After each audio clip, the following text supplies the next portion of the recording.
This episode is sponsored by Creator Source. It's an all-in-one platform that helps creators monetize their social media following with a custom game plan, tools, marketing training, and brand deal strategies.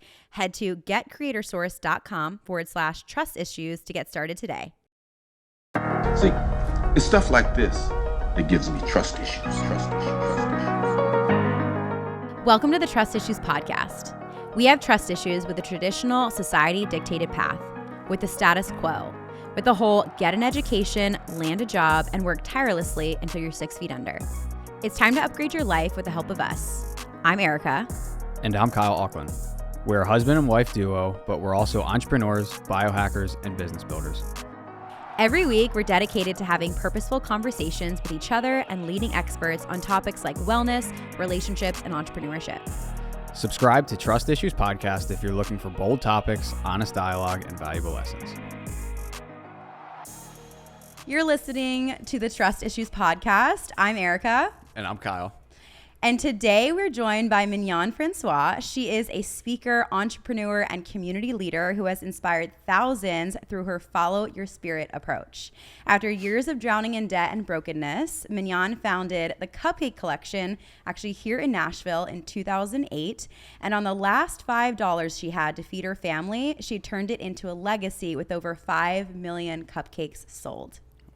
Her grassroots story of success has garnered national attention from Today with Hoda and Jenna, Southern Living, Entrepreneur, and Business Insider, just to name a few. In addition, her business savvy has earned her numerous titles and awards, including the Woman of Legend and Merit, Entrepreneur of the Year, Women's Empowerment Innovator, NAACP Power Shift Entrepreneur, and Black Enterprise Magazine's Family Business of the Year. Today, Mignon is committed to teaching anyone who will listen about what they can do if only they believe. 2023 forges a new path for Mignon and for her career as she adds author to her resume. It's so exciting. We actually have a copy of her book right here. In her memoir, Made from Scratch, Finding Success Without a Recipe, Mignon shares her story of finding success with no presets in place, mapping a journey that led to the joy that has become synonymous with Mignon François. Mignon, welcome to the show. Thanks for having me. We're so happy to have you here. And I'm happy to be here. To hear more about your story. I mean, we immediately, when we found you on Instagram and found out that you were here in Nashville. Mm-hmm. You're like, we have to meet this woman. We have to bring her on the show. So I'd love to just dive in with you and really talk about your business and where it started, because just hearing $5 to your name, like that's insane to see what you've built today. Yeah. So tell us about where you were when you started your business and how you did it. I was living in Germantown. At the time, Germantown really didn't have a name. It was just North Nashville. We were the first incorporated neighborhood in Nashville historically. Wow. So we were just, well, I shouldn't say we, because I wasn't really a part of the community yet. It was just becoming at the time. And we had purchased the last blighted house in the neighborhood. And so everyone around me was affluent. And I really felt like, God, do you love them more than me? Because I don't have anything. Wow. And we were living there a lot of times without electricity and often without water because we couldn't afford it. Wow. And I was listening to Dave Ramsey on the radio. He was telling people that they could get out of debt by having a bake sale or a garage sale. Problem with both of those is that I sold everything we had to get to Nashville so there could be no garage sale. Wow. And then I didn't know how to bake, not even out of a box. Amazing. Oh my gosh. But I had these little daughters who were loving to bake. They were baking all the time. And I thought that they were going to both go to culinary school. All my children were really good in the kitchen. But I was the one that burns the bread.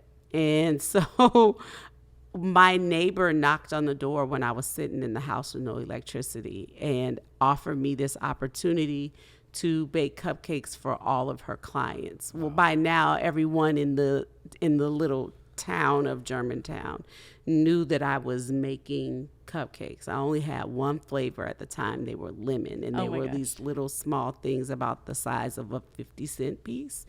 And they were in love with it. And she wanted to get 600 for all of her clients. But I'm sitting in the house with no electricity. And I'm doing this Dave Ramsey baby step plan where I'm stuffing cash into envelopes, trying to garner enough money to pay off whatever bill I can get paid, you know, whether that be electricity bill or whatever I could garner enough money for. When I realized I don't even have enough money for dinner for this week, and I don't know when I'm getting any more money. Wow. And so I just had $5 left when I realized, okay, well, we're from New Orleans. You can have red beans and rice every single day. When my neighbor knocks on the door and asks me to make cupcakes. And so she sees a perplexity in my face and says to me, listen, I won't be able to give them all out at once. Yeah. So as you make them, I'll pay you. But you know, sometimes people don't mean that they're going to pay you when they say they're going to pay you. Yes. Kind of like, you know, when I get it, you get it, right? But if she didn't pay me like she said she would, we would have been stuck. Wow. So I take the deal and say, so when I pay you today, when I bring you cupcakes today, you're going to pay me today. And she said, yes. So I took the deal. There's a Kroger that's on Monroe and Rosa Parks that I walked to because our cars were already repossessed. Wow. And I bought all the ingredients I could buy with that $5, and I turned it into $60 that day because she said she would. She did pay me. And so I took that money that I made off of the deal because I knew I could burn everything and mess up that $5 again. I put the $5 back and went back to the store with $55 and turned that into $600 by the end of the week. It's been that money that I've been flipping for 17 years. Our business is now 15 years old. And it's been that same money that I've been flipping for all those years without any knowledge of the business, without any experience in the industry, without at first even knowing how to bake. I believed in myself enough to continue to invest in me. No one would give me any money. Wow. And of course, I didn't have any credit and I didn't have any money, the two things you need in the industry known for failure. Yeah. Here I go entering into it feet first. And what I realized is that I had an opportunity to say yes. And when you realize what out looks like for you, you're willing to do whatever you have to do to dig yourself out. Yeah. And that's what I did. I was hungry and I was tired and I was sick and tired. And I felt like you could be sick and tired, but you can't be both. Yeah. So that's so good. I decided to be sick of what I was dealing with and to grind until I got to where I was going. And I feel like the theme here too is resourcefulness. You know, it's like, and that's every entrepreneur's journey. And at some point you have to realize like you have to bootstrap it, and there's resourcefulness that comes into play. So like, tell me, I mean, the fact that you didn't know how to bake and then you're like, okay, I got to learn how to do this. What did that even look like? That's what I was there a recipe you grabbed from somewhere? Like, how did that look? I know you mentioned your daughters. Good. Like, I want to know about that. Yeah. So I had gone to college at Xavier University. I couldn't apply the science to the human body. So I was studying to be a physician. But I was flunking out of my science classes and I was in danger of losing my scholarship. Wow. But 17 years later in this kitchen, I'm calling my grandmother who taught me how to cook over the phone long distance when I was 17. Word. So I called my grandmother on the phone when I was 17. Me and my mother had this deal that I talk about in the book. And so my grandmother coaches me over the phone long distance. She's my favorite cook, how to make all of her dishes so that my mother would wash the dishes. Oh my gosh. And I would cook instead. And so 17 years later in this kitchen of mine, I go back to the same resource that had taught me how to cook. I figured the same resource could teach me how to bake. And so my grandmother says, well, open up your hand and do this and that. But she didn't have recipes. It was just pinch this much flour. This is the kind I use. And my grandmother was talking about ingredients that aren't even on the shelves anymore, because this is like some stuff that's out of the market these days. And she didn't even know what the names of some of their modern day names were, right? And so she just depended on like whoever. This stuff is not at Kroger. Yeah. Like one of the things that she told me about was oleo. Okay. And that's basically like a margarine. Okay. Right? Got it. But she was able to communicate that kind of stuff to me. I was like, Grandma, what is that? You know? But it was when I had all the ingredients and I'm looking at everything that my grandmother told me to grab, that I realized, wait a minute, this is science. Yeah. What is wrong with Grandma's recipe is what I couldn't figure out in college. It was balancing equations. It was a chemical reaction. So when I couldn't take, oxygen plus hydrogen and, equal it out to water or peroxide or, whatever, I didn't understand covalent bonding and borrowing atoms and these kinds of things. But in the kitchen in this moment, it was like, oh, that's what they meant. Yeah. And all my life, I thought that I was going to make it to Nashville on Jefferson Street to go to Meharry, when I had made it to Nashville on Jefferson Street to open up this bakery business 17 years later.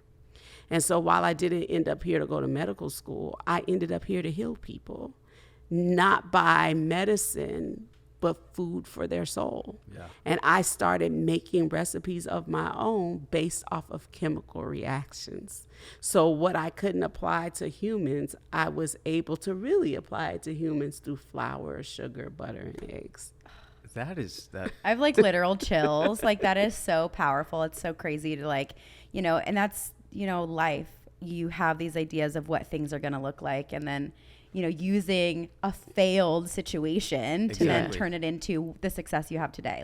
Mind blowing. Yeah. And that's because obviously we've been down the road with entrepreneurship and how difficult that can be and your setbacks. And it's just like, I mean, how did you stay so determined in that? Because it's so easy to, you have those nights where, I mean, we've been to a point where we've had our electric shut off. Like we've had those moments. We had a car repossession. I remember so those days. It's very real, and it you can literally feel like you're just in a bottomless pit, and you're just like, does it ever get better? Like what?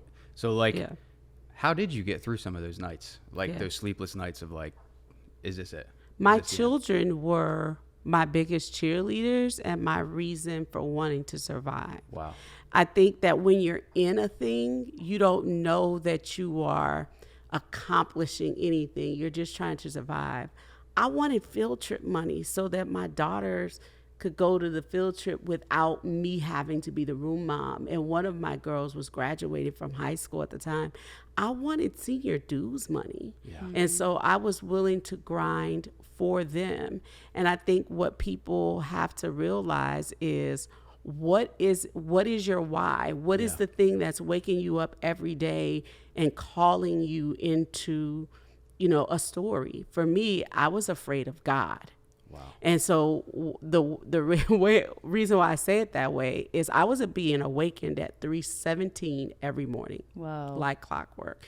It was like as if I had an alarm going off. It would be 3:17 when I woke up. You gave me goosebumps there. And you think it's to open up, to make sure that you locked that door or turned off that stove.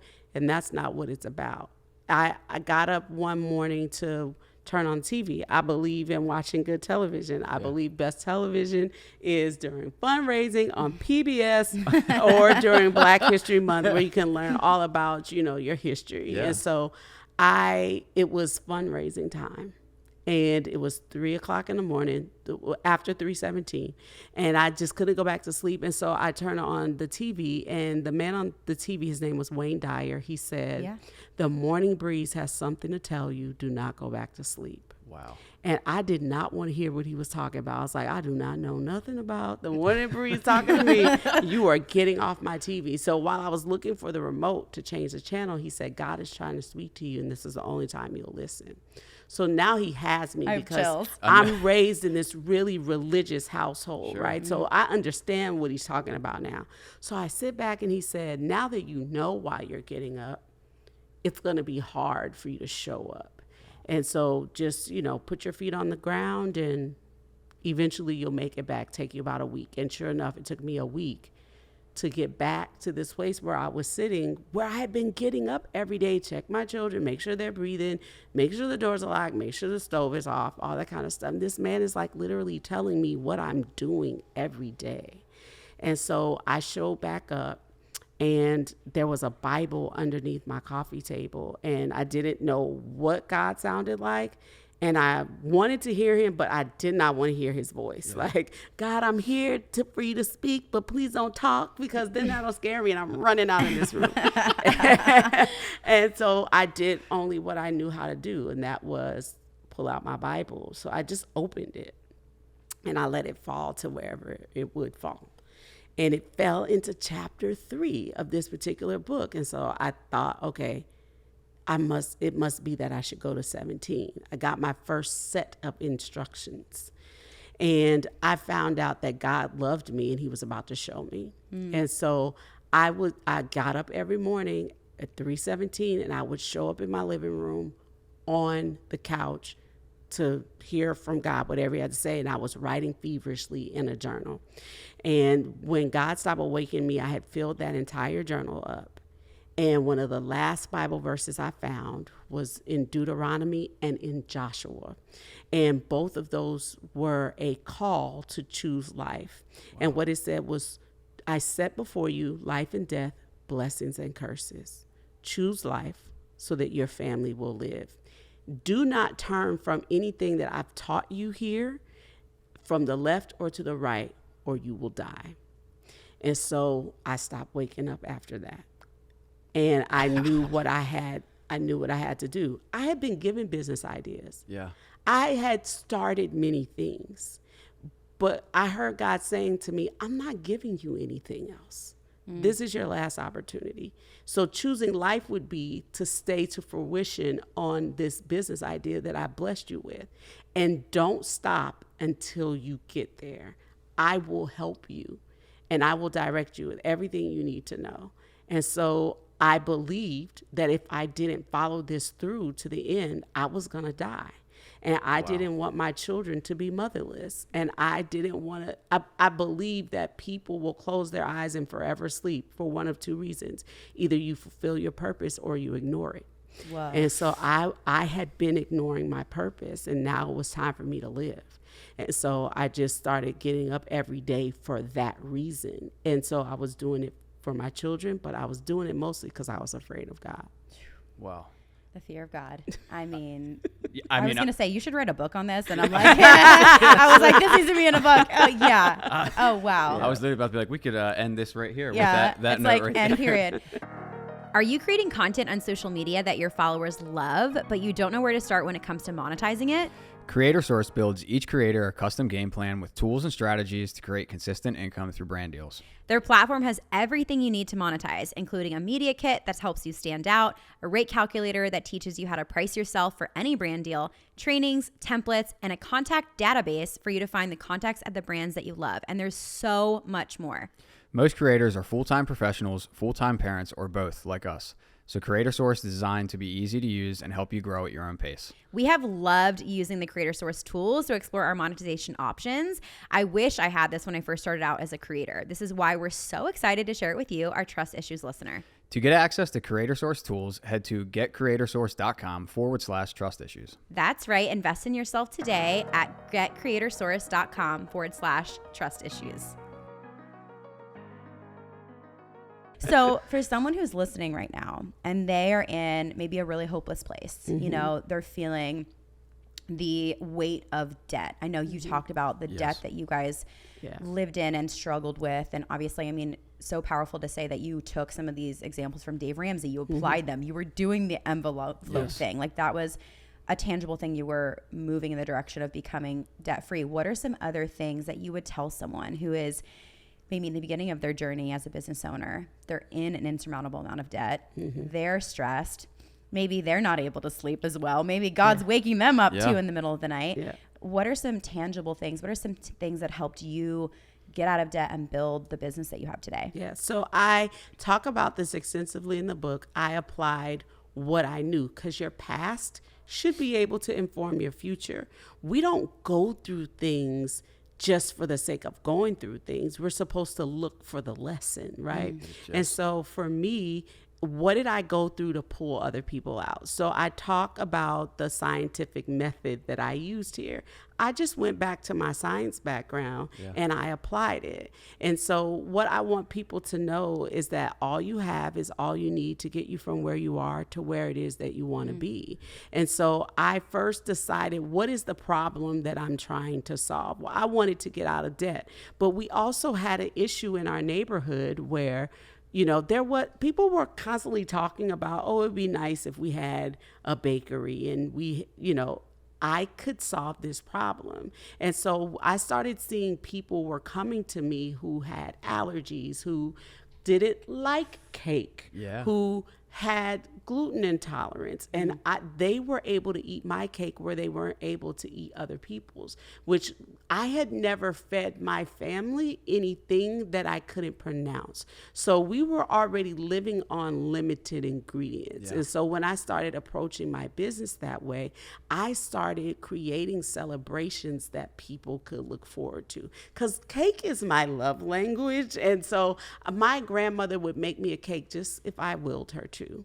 But everybody doesn't have the time, right, to put in what it takes to get a cake. Because when someone brings you a cake, that means they really thought about you. They took time, and they took their resources and their talents to build you something that let you know that you were seen. And I believe that cake takes you back to a time and place when somebody thought about you, or they saw you and they wanted to see and celebrate you. And so that's what I brought to the table. And so I began to test my hypothesis, and I began to work through all of the things that were in the scientific method. And that's what I want people to know. What is it that you already have in your house? Yeah. I didn't go outside of my house, my four walls, to get what I needed to succeed. Everything was already there. And I think we're always looking to external things, or we want more. Like I thought that I needed all kinds of equipment. I thought I needed to have, a big commercial refrigerator and all these mixers in order to open up this bakery business that God had put on my heart to open. But I realized that all I had was all I need. And it was the health inspector who came to open our store for us by giving us our opening papers that let me know that dorm size refrigerator right there and this KitchenAid mixer is everything you need to get this business open. Wow. And what that taught me was, yes, you're going to need that one day, but you don't need that on day one. Yeah. And my business was like a baby. I knew how to be a mom. I knew how to take care of those children. And when I began to see my business like that baby, that's when the business opened. When it was a few months old, I couldn't leave that baby with just anybody. But now that it's a teenager, I just call and check on it and make sure that it's not getting itself into trouble, right? Yes. And that, like, even with businesses we've done before, not everything is linear. So did you ever have a phase where, like, you had success, things were going well, and then it was like something happens and it's like, oh, am I supposed to be in this business or should I change course? Oh, yeah. Did you ever have those moments? Oh, yeah. So I'm standing in the bakery, and I've got my first crowd of people. They finally understand that there's a bakery in Germantown, and I've got a crowd, and the NES truck rolls down the front of the street. Now, NES never comes down the front of the street. They always just cut our lights off. Okay. It's just always a surprise. Yeah. But on this particular day, they roll down the front of the street, and I see the truck coming. And I know I'm going to be embarrassed when those lights go off. So I send my ex-husband to the back of the house to ward them off. And they give us 2 hours to do whatever we need to do. Took a lot of convincing, but they gave us 2 hours to do what we ever need to do. And if that bill isn't paid by the time we come back, your lights are going to be off. And so I raised that money in those 2 hours. Wow. It was $2,000 that I needed to keep my lights on. And I raised that money in those 2 hours. And it's like, God, I am working really hard at this to only ever make the ends meet together. And I saw other people around me being affluent. And it's just like, do you love them more than me? Yeah. Like, why do they have extra? There's these song lyrics by Kanye and Jay-Z. It's a song called Otis, and I love rap music and Jesus. Yeah, I love it. Yeah. And the lyrics say, they ain't see me because I pulled up in my other Benz. Last week, I was in my other Benz. And I was just like, God, they have options and they're luxurious. Yeah. I mean, I don't have anything. And I heard God say, are you willing to do what they do to get what they get out? Yeah. And so I started realizing that work was required of me. And when you look at successful people, I started studying successful people. And you look at successful people, you never hear them say, oh, poor me. Look at Oprah. Oh my gosh. You never hear her say, poor me, I was born in rural Mississippi with no running water and all this. You never hear her complain and say, you hear her talk about the richness of her life with her grandmother and coming to live with her father and all of the lessons that she learned. And so that's what I realized I needed to do. I needed to look for the lessons. And so it never was about victimhood for me. So to even telling these stories, it never was about, oh, well, you should feel sorry for me, because I don't feel sorry for me. And I didn't wallow in the situations that I was in. I knew that everything that was happening to me was happening for me. And when I learned that what was happening to me was in fact happening for me, everything changed. I mean, so powerful and such a gut punch, I think, for like anyone who's listening who has been stuck in that victimhood mindset of like, woe was me, poor me. You know, you're just an example of someone who was like, you empowered yourself and you were like, you just kept the faith.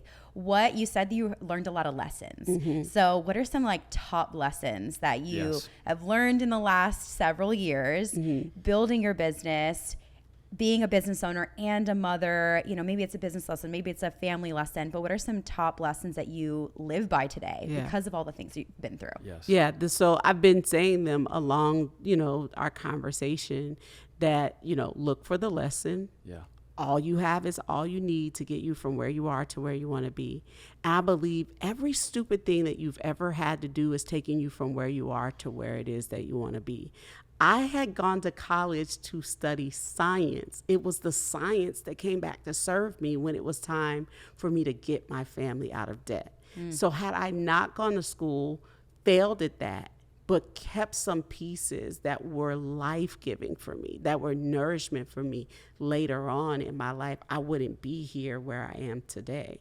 So I think that the last thing I would say, that's a lesson that I learned, is you can't take your success with you. So, and that kind of speaks back to what you were saying, Kyle, earlier. Like, have you ever had an up and, you know, as I was moving my business into New Orleans, where I'm from, I couldn't take my success that I had in Nashville with me. That's so good. I had to start over from scratch. And it took me 2 years to open up that store when I had already been successful. I'm building wealth in Nashville. And I'm thinking, oh, they'll come. They know my name. They'll come.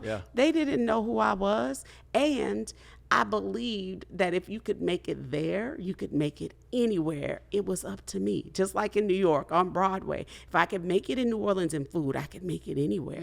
But no matter what, each store that I plant and each place that I, you know, go, I can't take my success with me. I have to work for those people's, you know, for those people's belief in the business and what it is that I'm doing. So powerful. You mentioned, you know, you've talked so much about your kids, and I'm a mom, so I'm a newish mom. We became parents like 17 months ago. So we're congratulations. Thank you. So we're learning so much. And I mean, you have built such a legacy with your children. So what are some, as a business owner who's also a mother, because you mentioned you're like, I know how to take care of my babies. So for any mamas who are listening right now and who want to do business well, but also want to do motherhood well, what are some things that you would tell them? What's some advice you would have? I would tell them to not let mom guilt stop them from starting their business. There is a study that says 4 out of 10 women are entrepreneurs and starting businesses right now in this country. And I believe it's like 40 or 60% of people had children before at least one child before they start their business. And so studies are showing us that women who are mothers are taking over the world of business. Yes, we are. And I believe it's out of necessity, right? The cost of living is high. I believe that, I was a stay-at-home mom, not by choice. I was a stay-at-home mom because the economy required it. We couldn't afford if we couldn't afford electricity, we couldn't afford daycare, right?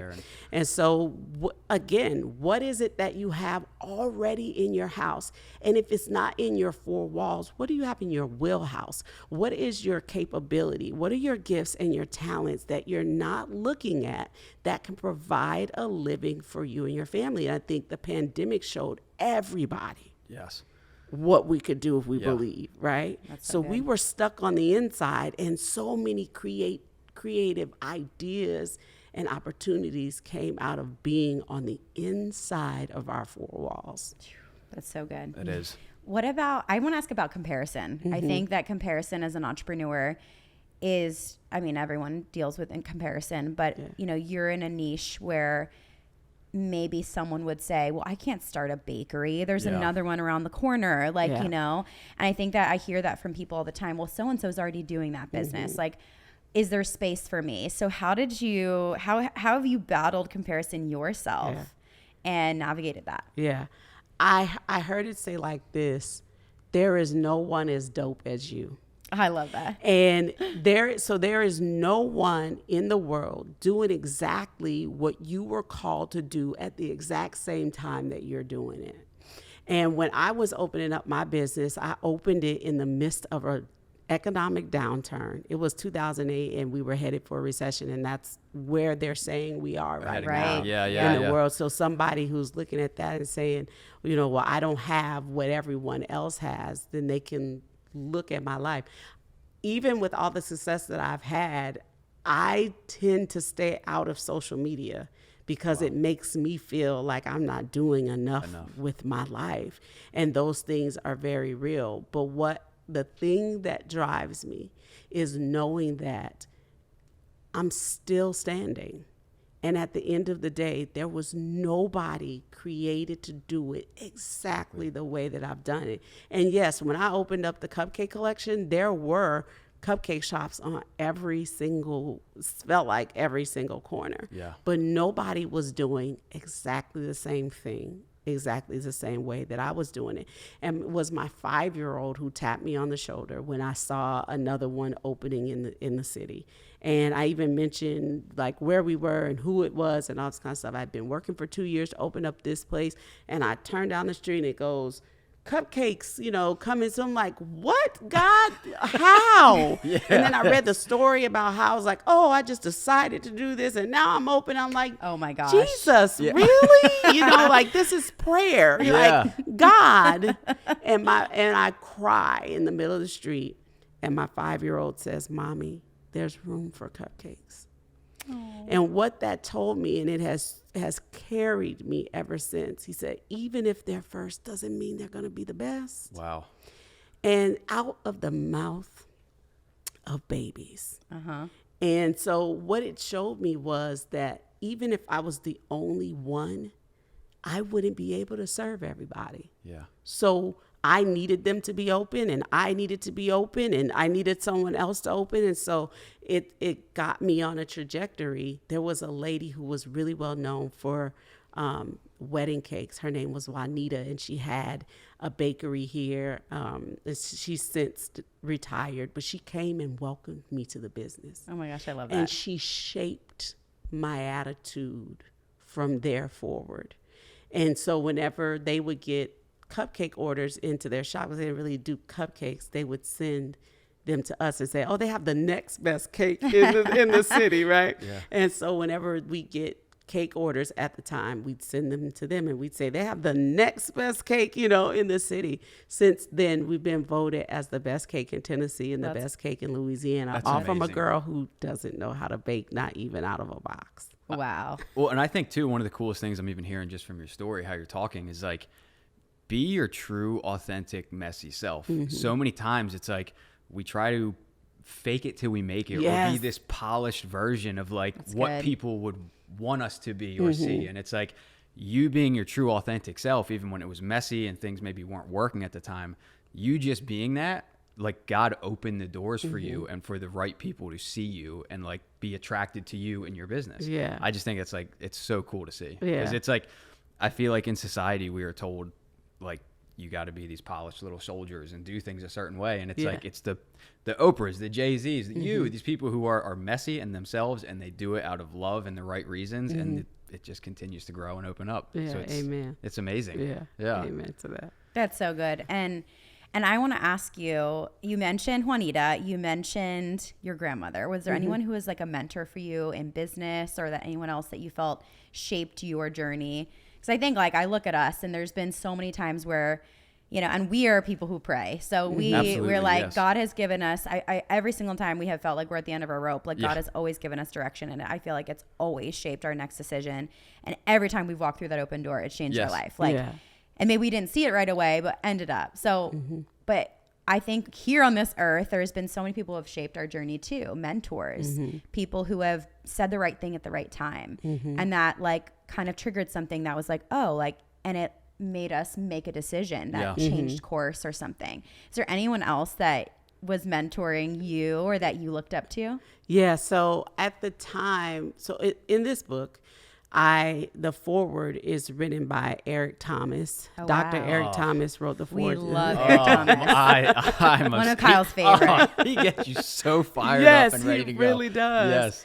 And back in 2015 or 16, my throat was hoarse. He invited me on to speak to his high-level coaching team, the team that he was coaching. And I said, my throat hurts, but if you can hear me or understand me, I will go right now. And he said, it's good enough for me. So if you want to go, let's go. And so my voice stayed through that whole like hour that I told them my testimony, my story, and so much came out of that. And when we hung up the phone, he was like, that the name of your book is $5 in a decision. I mean, that's what you should call it. And you need to write this book. Wow. And so when it came to when I got finished writing the book, I picked up the phone and I called him and said, Eric, I finished the book and I want you to write the foreword. He has never said yes to writing a foreword to a book before. Oh my word. But he said yes to me. And so the first chapter, when you dive into the book, is called $5 in a Decision. Amazing. Because that's where I was. And so when I got the foreword back and I'm just reading it, I'm sobbing.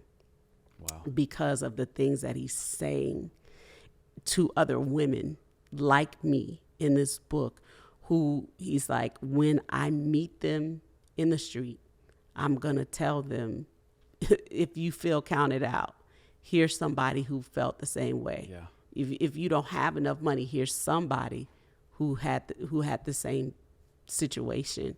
And so of all the many mentors, there's so many, just right now, that's the one, that sticks in my head as one that I would want your listeners to know is people are available and accessible to you. What is on the inside of your house? Who do you need to call? Who do you need to ask? Eric was actually, I've known him since I was in high school. Wow. He was my brother's suite mate in college. And I had said to my brother, can you ask Eric if he'll write the foreword? And like 2 weeks went by, he still hadn't asked. I'm like, oh my gosh, let me just do this myself. Yes. It required me to do the work, right? And so I'm excited to be working with Eric and speaking on his UOU summit and stuff like that. But it was because I opened up my mouth and I asked for an opportunity. And he's just one of them. There are so many people who have opened up their wheelhouse to me to make sure that I have what I need. And he's just one that I can tell you about right now. And I feel like that's such a beautiful pattern too, because like I feel like so many people who created the success for their families and who've done it for the right reasons, they're the ones, I know for us, they've been the most willing to turn around and be like, hey, this is how I did it. This is how I could, like, they're there to help. So it's like to hear, even you talked about Dr. Eric Thomas, to be like that, it just solidifies what I've always thought of him. And I mean, he's always been. Yeah, he gives away so much for free. Yes. You know, it's like there are things. He's the number one motivational speaker in the world right now. I believe it. And he's got over 2 million followers across social brands. And he gives a lot of stuff away for free. But those free things that he gives away from his time, his talent, his gift, sends other people in that are willing to pay for what it takes to get children to the Super Bowl or to go over to Dubai and do business and those kinds of things. So it's like keeping your hand open. Yeah, you lose some stuff, but it also leaves room for you to receive from God. So good. Oh my gosh, That you is need to so hand me good. this book. I'm like, we need to show this book on camera. I'm like, look how I can't wait to read it. beautiful this is. Also, I didn't know that I was going to be matching the book today. So it's like the aesthetic is on point. It's so beautiful, Mignon. Like, I'm just so, as someone who actually has a dream to write a book one day, like this is very inspiring for me. So I am so excited for our listeners to pick up your book, to read the book. Can you give us like one other thing that you love about the book inside? Like, what else can listeners expect when they get it, when they read it themselves? I mean, what you shared about the foreword and your formula, that's incredible. Is there anything else that you can share, kind of a little teaser for why they need to go get it? I think they need to get it because I promised God that if He would make me successful, I would tell anybody who would listen about what they could do if only they believed. And this was just my chance to keep my promise to God, so that people in their 317 mornings could collide with me and get whatever they need so that they can believe. We get DMs from women all over the world, you know, who are in their 317 in the morning, who say, I am drowning in debt and brokenness, or I just discovered God and it's, you know, it is illegal for me to profess Jesus. Like, how do I do this? And so this book can meet them wherever they are. I feel like every list of the gamut, I've experienced it, and I wanted people to hear my story so that they could know that they were not alone. And so not only will their faith be increased, I pray that, you know, my story would just lead them to knowing what they could do if they believe. And then they're going to get a playbook on the inside of how to start and finish whatever it is on their heart to do. Because it's one thing to start, it's another thing to finish. Yeah, that is a word. Yes. And I mean, on that note, I mean, your story is incredible. You have literally given so much value in just one episode. I know our listeners are going to be obsessed with your story, with who you are, your energy, the way that you communicate, your whole journey. Can you share, where can they find you? How can they follow you? Where they can connect with you? And where can they get the book, most importantly, too? So they can follow me on Instagram at Mignon.François. They can collide with our cupcakes at thecupcakecollection.com. We ship them nationwide. Oh, love that. And Good. then the book is available on Amazon, or wherever you can get your books online. They're also available in some local spots here in Nashville and in New Orleans, I believe, as well. So our goal is for people to not only grab it, but also go out and review it and tell other people about what they got from it, because giving those reviews help to propel the brand and the book. Yes. Yeah. Amazing.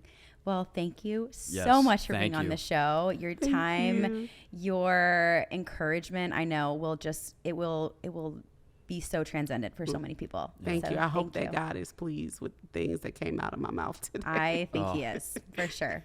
Thank you so much. Thank you. Thank you for having me. Thank you so much for listening to the Trust Issues podcast. If you loved this episode, make sure you subscribe. And we'll also put a link for Mignon's book in the show notes. So make sure you go and grab that today.